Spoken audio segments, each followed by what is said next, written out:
Si j'en juge par l'ambiance, la bataille va être chaude.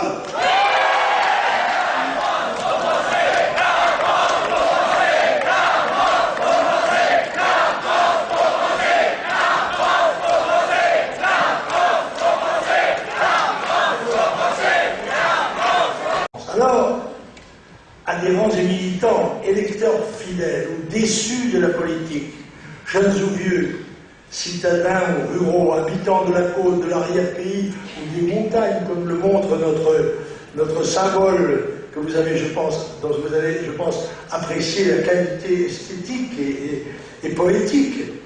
Chômeurs malheureux ou salariés sous-payés, fonctionnaires ou artisans surtaxés, ouvriers ou pêcheurs, agriculteurs de l'agonie, français de souche ou français de cœur, vous tous qui aimez la France et pleurez la situation dramatique dans laquelle les tenants du système l'ont jeté, vous qui ne vous résignez pas à sa disparition, vous devez tous à présent travailler, chacun d'entre vous, à convaincre de l'impérieuse nécessité de mettre un point d'arrêt au déclin mortel, en votant bien sûr et en faisant voter pour les listes du Front National, seul capable de sortir la France de l'ornière avant qu'il ne soit trop tard. Car la foi déplace les montagnes, et il n'est pas encore trop tard, pour peu que tous ensemble nous puissions œuvrer pour le salut de notre patrie. Il faut nous renforcer, et pour cela aussi adhérer et militer avec nous. De là-haut, nos pères, nos ancêtres nous regardent, par leur sacrifice souvent, au prix de leur sueur et de leur sang, ils nous ont légué une France libre et prospère. Aujourd'hui, c'est à nous de nous en montrer digne. Mais avant de vous quitter, je voudrais vous lancer un message solennel. La situation du pays est gravissime. Et les Français ne le savent pas. Bien que nous l'ayons répété sur tous les tons les avertissements que nous donnait l'expérience que nous avions de l'histoire de notre pays, nous n'avons pas été entendus, ou nous avons été bâillonnés. Je veux que vous reteniez ceci, du message que je vous donne aujourd'hui. L'immigration massive que subit la France depuis une trentaine d'années, et qui continue de se développer avec la complicité active de l'établissement, qu'il soit politique, syndical, intellectuel, religieux, est le phénomène historique le plus grave que la France ait connu depuis qu'elle existe. Beaucoup plus grave que les grandes invasions, que les guerres, les épidémies ou les famines.